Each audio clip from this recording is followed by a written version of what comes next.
Come on in and sit down. You cut the hardcore crew chewing the fat. You cut us shooting the shit. You cut us in the moment. One of the bits get like squealing and yippee, and I thought, you want to slap.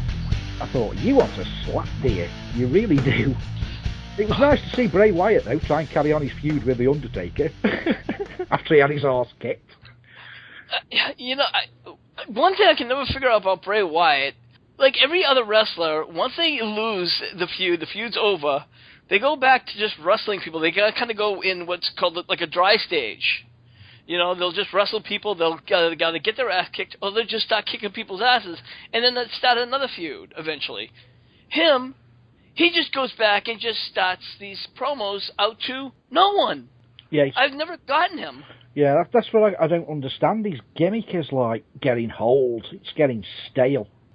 I really do think he's got a good career because I can't even. I think I did. I think I posted the Bray Wyatt interview on the HWR page. I'm almost sure I did, but it's on mine if it isn't. But my attitude's changed over the guy because at the moment, I don't know if it's going to change, but he doesn't seem to have a chip on his head. And he seems a really nice person out of character. Yeah, and he does have good mic skills, he does have good wrestling skills, but it's just the direction is just really, it's not right, I don't know. Well, the only bad thing is, if you see the interview, it's the gimmick he's brought to the table to Vince, and it's him. They've given him, like, full reign to do with, basically, within guidelines. So it's all him, and I don't think it's working. It's worked, but I think he's overworking his own gimmick now, to be honest. Well, yeah, the thing is that you don't know who he's fighting. That's the main problem, is that you don't know if immediately, he's got a feud to this person. Basically, he's doing a gimmick now. He's going to make you guess who he's feuding with. But the problem is he's done this 2 or 3 times, and, maybe the first time was okay because it was mysterious. The second time, we kind of figured it was The Undertaker, and it had to be just him doing the whole feud because The Undertaker wasn't wrestling. But now, who's he going to do with this? Now who is it? And I don't know if you guys, I don't know if you guys have noticed, though, but every time he's built up this big feud with somebody, he's lost. He's ruining his character, in my opinion. Yeah, again, that's another thing. He's not really, been the one who's come out on top. I think maybe even with Dean Ambrose is the only time where I think he's come out on top. Yeah. He lost with, John Cena. He got his ass kicked. Dean Ambrose, it was kind of like a 50-50. And then The Undertaker, all he did was talk, and then when it came to time to walk, he got his ass kicked. By an old man. By an old man, yeah. Cena, he only won once. But wasn't that at Mania?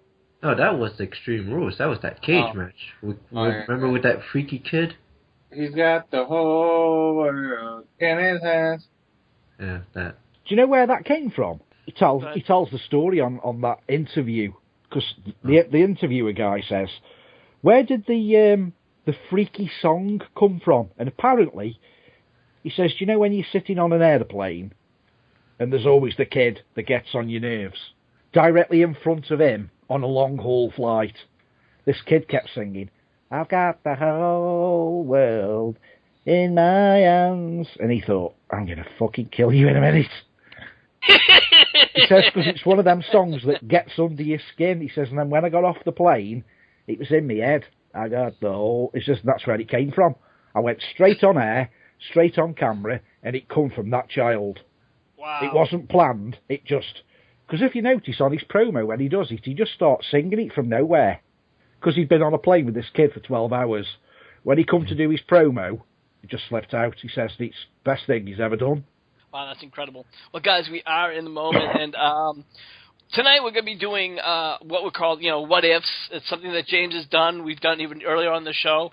But before we get that, I do want to talk about Stone Cold Steve Austin. He killed some rumors that he on his Stone Cold podcast. There were a lot of rumors circling saying there was heat between Stone Cold Steve Austin and the WWE because of Austin didn't show up. Also because Chris Jericho did a recent podcast, and Stone Cold's done the past 2, so a lot of people, of course, were creating even more rumors. And, of course, now that Stone Cold Steve Austin will not be doing Tough Enough there was even more rumors. Well, Stone Cold Steve Austin went on record and killed all those rumors, saying that first and foremost, the reason why he didn't go to WrestleMania was just, again, he had obligations to his Stone Cold podcast, which, again, has everything to do why he's not going to be doing Tough Enough, because he has obligations. And as far as the Chris Jericho, WWE just decided just to go in a different direction. Andy, I know you're a big Stone Cold Steve Austin fan, so what do you think about this? I think it's telling the truth, because at the end of the day, I think I mentioned it a couple of weeks ago, all these wrestlers, or ex-wrestlers that have got podcasts, and I bet they'll do it with JR, they just want to push their stars onto a podcast that they know is a reliable source. So, i.e., an ex-employee is not going to basically shit on the WWE because they know where their bread's buttered, for want of a better term. So, why not put them on Chris Jericho's show? And I don't think they'll be on the Alberto Del Rio show very soon. But I think they might go on probably Colt Cabana and probably JR's podcast. Might even go on, I think Jake the Snake Roberts does one. They might even go on his podcast, but I think it's all to get the WWE name out there and give a bit back for the old stars, give them a bit of a push with the podcasts, I think. Give a bit more credibility to podcasting. Joe, your thoughts? I think he sees, it's time to move on, and having Chris Jericho replace him, or do another podcast, I think it's a great idea because it keeps Jericho relevant. And in case you need him for something, you can always use the podcast as a storyline. So I think it's a good idea, and it's good that Austin said what his piece about him and the WWE and Vince, and I think it just leaves the door open for him in case he wants to come back. All right. James, over to you. What do you think? What's your thoughts? Let me drink this beer right quick. Oh, yes, that's right, folks. For you who are listening, James is drinking his first beer for the night. So my only beer for the night, I said that. Oh, his only beer for the night. So basically, the thing with Stone Cold is that I kind of knew some of that rumors were BS type because, Stone Cold is not going to have feud with the WWE. And the fact is that, I knew he was going to have obligation with not just his podcast, but the Broken Skull Ranch show that he does. So basically, if you want to do another test one with somebody else like Chris Jericho, go for it. All right. Finally, Lance, over to you. Well, I personally think we won't be seeing the JR podcast on WWE Network anytime soon because, well, one, he's in talks with working with another company, as in Jeff Jarrett's GFW. Everything he's been doing is so low-key or in Japan or overseas. Well, they're going to be doing some tapings in Las Vegas. That's like over the summer. There. I personally think the Austin thing, everybody's been saying, I think he just got busy. Because he has to run his own ranch in Texas, do the stuff for the Broken Skull Ranch, the Skullbuster Challenge, the Redneck Island Challenge. I pretty much think he just got busy.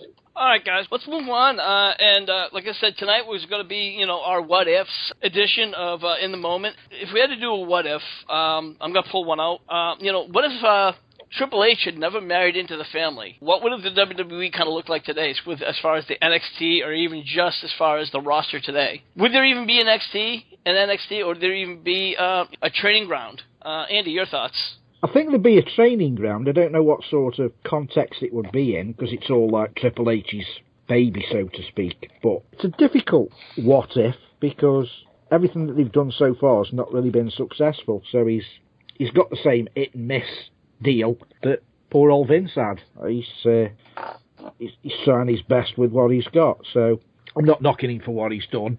I just wish he'd spend a bit more time being a boss instead of trying to get his face on television every 5 minutes. He either wants to be the boss figure or the wrestling figure, and he's a bit like Ric Flair at the moment now. He just fights the top stars when he chooses to, and he's getting to be a bit of an Undertaker stroke Ric Flair type for me.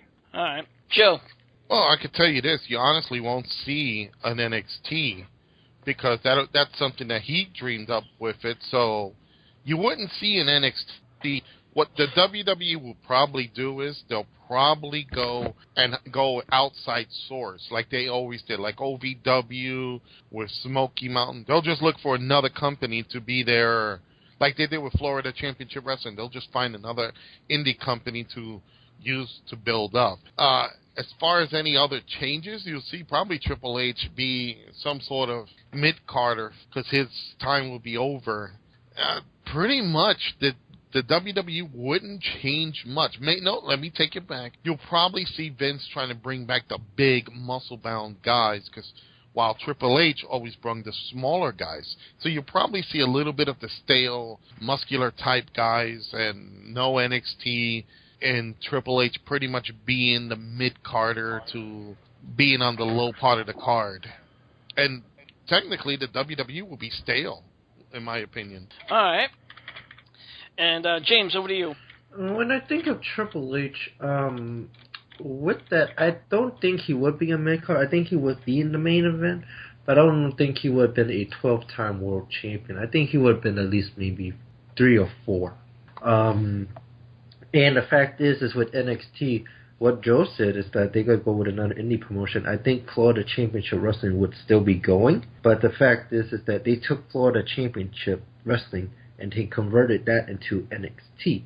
So that's what I believe would been, is that we would still have like big muscular guys. We won't have like people like Neville or maybe Kevin Owens, maybe in NXT, but you won't like Finn Balor or Hideo Itami. You won't see them in the developmental for WWE. I personally think they should bring out muscular dwarfs and a dumb blonde female tag team called the Dumbbells. And I've just thought of another one, but I don't want to upset James. They could have 2 Chinese guys and call them the Minions. Oh my God. That's it, Andy. You're hired for my creative team. Wow. That's a walkout. Nina, Nina. Oh, damn it, Andy. Putting a spin on the question, what if Triple H didn't do whatever? What do you guys think if Triple H divorced Stephanie McMahon? Honestly, I think at this point, I don't think a lot would happen. I don't think he'd be fired. I don't think he'd be fired. Certainly, that's the sad fact. Because it's proven his worth. He's proven his value. I don't, and even if for some reason he did leave the WWE, any wrestling company would be dumb enough not to scoop him up. Yeah. Joe, do you agree or disagree? You know what? With Triple H, you have some potential with him, and I'll say it that way. You have some potential with him, but eventually, like everybody else, that potential is going to fizzle out. And, technically, with Triple H, he's going to be one of those guys that, okay, it's done, let's move on. He can't be in wrestling forever. That's why he's the way he is now. He picks his spots now. Now you can see I'm not talking as a wrestler. I'm talking as a manager. No, I'm talking Triple H's ego will never let him be a manager. Joe, I believe Rick is talking about his corporate job, not his. Yeah, I'm talking as like creative team. I'm talking as like running a company. If he's running the company, I would see him still throwing himself in main events because he's that much of an ego. Sooner or later, it's going to have to happen to a point where he's going to realize, hey, look, you know what, enough is enough. Especially if he's out of the WWE, he's going to be like, nah. You know what I mean? You know what? It really will have to be something that he would have to retire. Because, let's face it, look at his track record right now. Anytime something big happens, that man throws himself into a lot, every high match he can get into. Oh, I totally agree now. Where he stands now in the WWE, but Andy's talking about what if he got divorced, and Andy's, I'm guessing from where you stand, Andy, you're thinking that he would have to leave the WWE, correct? Yeah, because I just don't think Vince would allow him to still be in the company, having divorced my beautiful, precious daughter. So, the only thing is with Triple H, I agree with what Joe is saying. I think, and I know, I can't remember who brought it up before we went on air. I think it might have been Lance or somebody mentioned Jeff Jarrett. But unfortunately, that's what Jeff Jarrett is. He runs a company, but as soon as ever there's a massive headline match he has to put himself in it, and that's Jeff Jarrett's problem. No matter what company Jeff Jarrett runs, it's going to be the same as with TNA. As soon as ever there's a big WrestleMania moment, he has to push himself forward. Absolutely. And I think what will happen is Triple H, knowing that there's so much limited, wrestling exposure out there, because he'll never go to TNA, even if he divorced Stephanie. What will happen is he'll probably stay among the WWF, or WWE, excuse me. He'll probably stay in there and just be one of those guys that they, call up every now and then, like The Undertaker.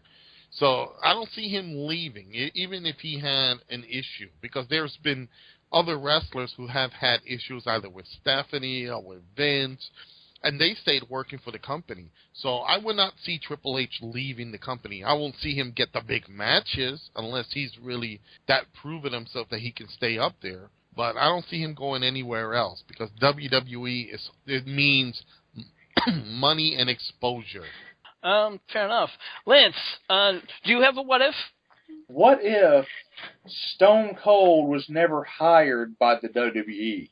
Wow, during the Attitude Era, that would be interesting. Stone Cold Steve Austin during that time was the face of the WWE, and he pretty much was one of the forefathers of the Attitude Era.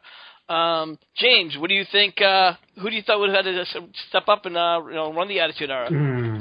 That's hard, really, because you think about it. Really, the reason why Stone Cold was that big main guy was because of his character and how the fans connected to him. So really, you don't have anybody that could do that, because also, if you also think about it, Shawn Michaels got injured. So who would have been the one that would have taken that spot from Shawn Michaels? So it wasn't Triple H, because he was still punished at that time. So, and The Rock didn't even create a character until way after, in late 98, 99. That's a hard question. Andy, what about you? Stone Cold Steve Austin, you're a big guy. What happens if Stone Cold came to the WWE, or if he never became Stone Cold? They'd have just pushed somebody else. I think they'd have put all the eggs in the basket with The Rock, to be honest. They pushed him enough as it was, but Austin was just... I think the reason why the Austin gimmick worked, everybody was going through a low life in their life. I think we'd just come out of a recession, like we're in one now. Everybody was low, and people would come home from a 12-hour shift thinking, I want to punch my boss on the nose. And he was just that supposed normal, everyday guy who got to kick the crap out of his boss every week. And people jumped on it and thought, I'd like to be that guy. Whether you liked Austin or not, it was the gimmick that got Austin where he was, because at the time, it was the in thing to do. Everybody wanted to beat up the boss, but there's a consequence if you do so. You could live your dream, so to speak, through Austin. I think that's why the gimmick worked. But if they hadn't done it with Austin, they'd have done a similar sort of gimmick with somebody else. It was just what was needed at that particular time, and that's why they'll never revamp it. If they wanted to revamp an Attitude Era now, it would have to be somebody who is doing all their shit on places like Facebook, all the internet service providers, because that's the in thing at the moment. They would have to be an internet person. Like, who was it? Was it, oh God, I can't think of his name. That guy that was trying to push himself all over the internet. He was big on the internet, but actually in the wrestling business, he was nothing. Zack Ryder? That's him. They tried it with Zack Ryder, but it didn't work. But I think that's the way they need to go. They need to move with the modern times, and that is social media.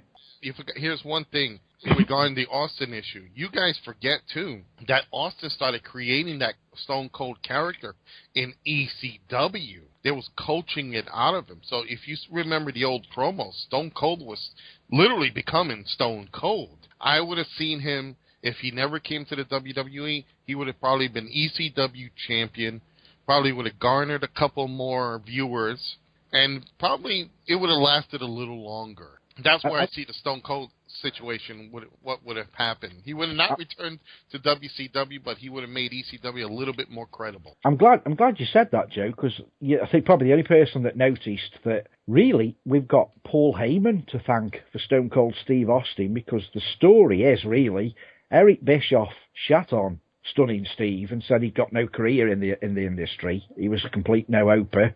Steve got pissed off about it. He was injured, I believe, at the time. He couldn't wrestle, and Paul Heyman said, "Come down to ECW and fire some promos off, get some heat."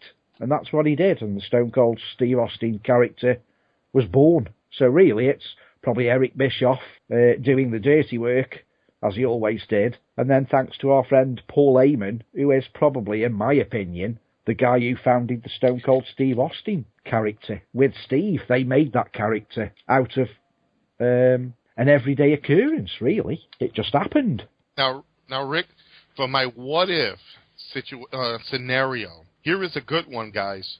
What if there was a big rift in the McMahon family and actually, not storyline, Shane McMahon did buy WCW? Now, that would be interesting, and I would have really liked to see that because we already know that, obviously, Shane McMahon completely stepping away from WWE and has not even been seen or heard is kind of interesting. So I would have loved to have seen that happen because, obviously, it would just... What could he have actually... He could actually have put his own father out of business. I think he has the insight and the capability to do it, without question. That's just my thoughts. Lance, your thoughts? I don't know if he'd put him out because they both have a lot of bank. Let's face it, they both would have a hell of a lot of money. And we've said for somebody to be able to compete with Vince, you got to have Vince bucks. And Shane would have Vince McMahon bucks. Let's face that. I don't know if he'd put him out of business, but he would definitely have a serious competition. So the wrestling quality would be 10 times what it is now.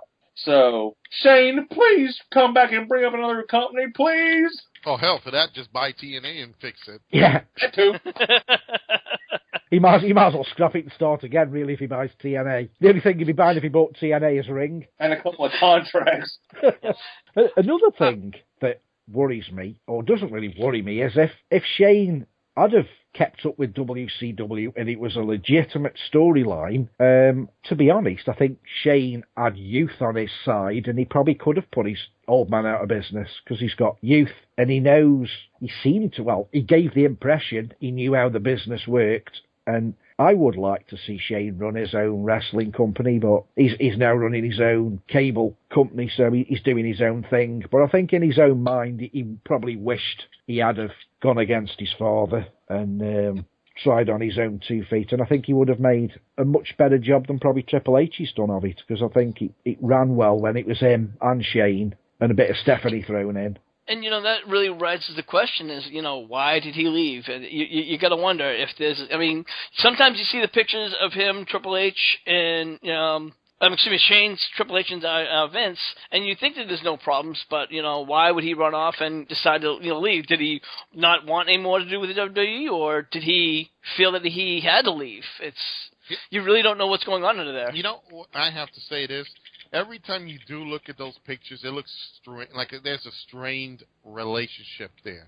Yeah. I think, in all honesty, Shane is and this is my opinion, I feel Shane probably felt, slighted a bit because, Triple H married into the family, and here's this wrestler from the outside who was basically a jobber in WCW.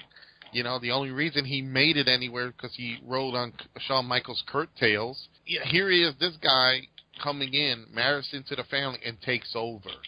I know that does not sit well with Shane. But imagine if he did buy WCW. What if this was the big thing? He exploded. What if he actually exploded because Stephanie, and Triple H moved in? What if this was current? What if he would have, all of a sudden, it's like, well, Stephanie and Triple H pushed him out of the family. And Shane has backings because Shane has multiple media connections, and he could easily get money for the company. So I can see him actually either buying TNA or redoing a company and taking it over and running it. And if he would have kept WCW legitimately, I could have seen him just focus WCW on a different time slot, focus on the talent and build them up, ignore his dad, but throw little shorts at him, little ribs at him. And I think wrestling would have been a lot better today Now, ECW would have still gone away because, that company was failing, and the territories would have gone away, but at least we would have still had two big companies. James, your thoughts? Well, at the time of 2001, if Shane McMahon would have bought WCW, the question would have been, where would Shane take that company to? Because Turner, the only reason why they had to get rid of it was because of the AOL Time Warner deal. So basically, where would he have gone? Would he have put it on the USA Network? Because remember, at that time, WWE went to TNN.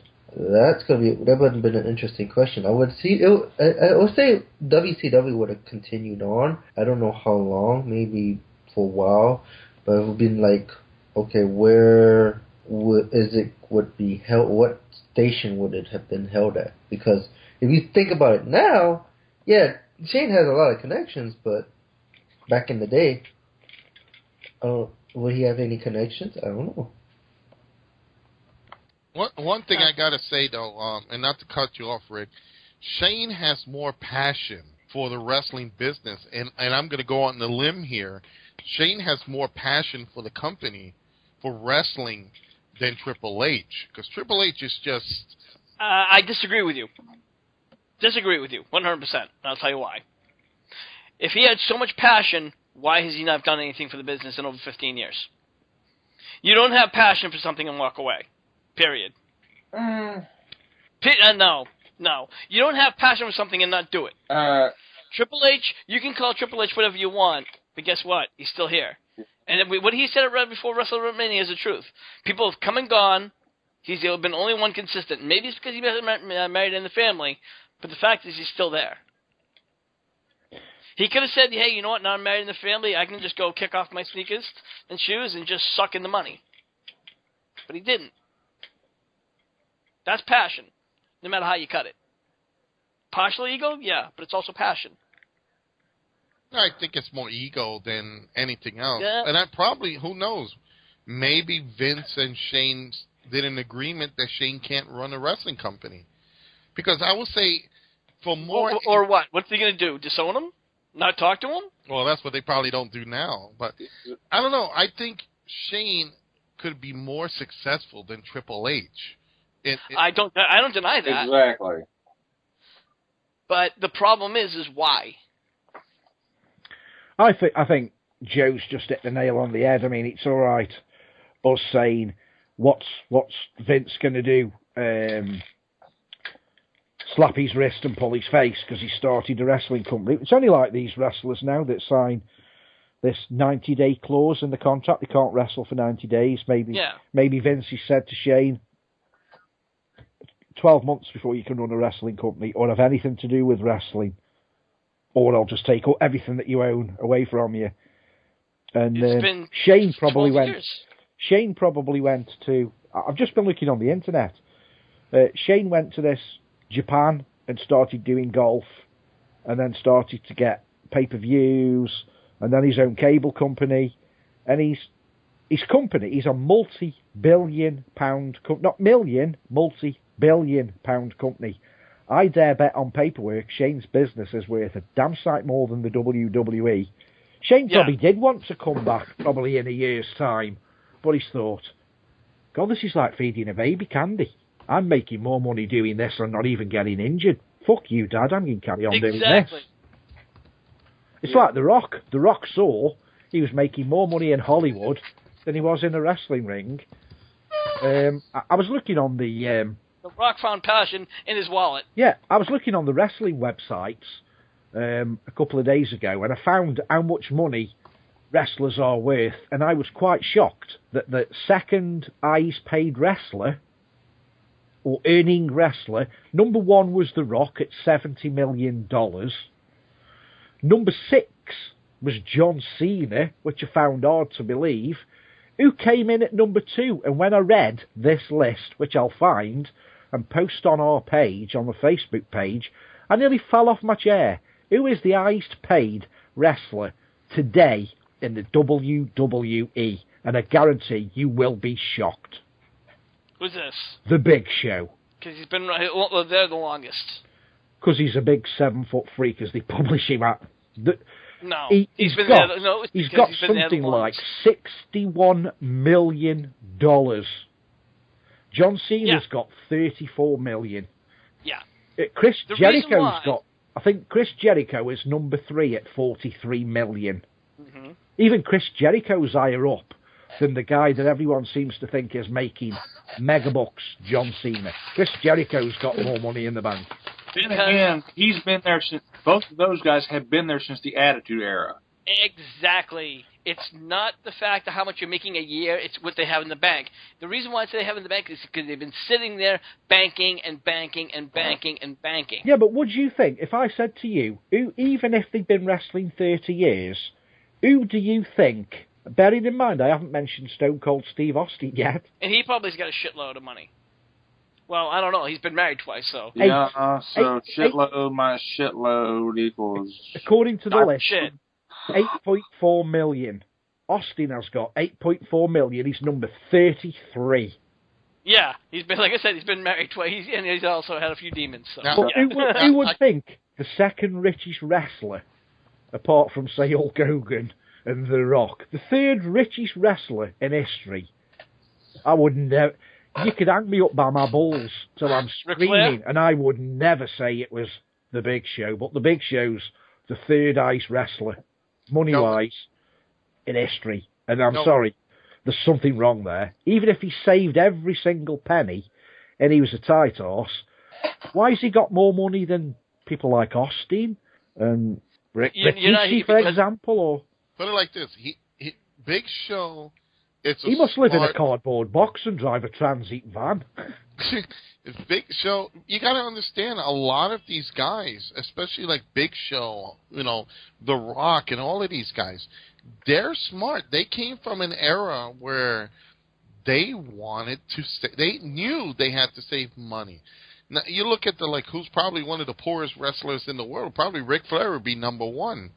And having Ric Flair in the locker room, they probably said, shit, let's never be like him. Wrestling 101, the first thing they tell you in wrestling school is save your money. Learn something else. That's why Rock, that's why Austin, that's why, Piper, that's why Hogan. These guys went into movies just to save money. It could, going back to the scenario with Shane, you can't go out and get drunk and spend money if you're working. Exactly. If you look in the situation with Shane's even got tidings in China, so his cable company is also in China, so he's making mega bucks. My God, she's her legs wide. Well, also... Oh, damn it, Andy. Well, also, let's think... Also, I'm reading this. Shane McMahon's on the board of directors for International Sports Management. He has represented for Ernie Els and formerly Roy McIlroy. I don't know if any of us have ever seen that video called One Night in China. Oh, no.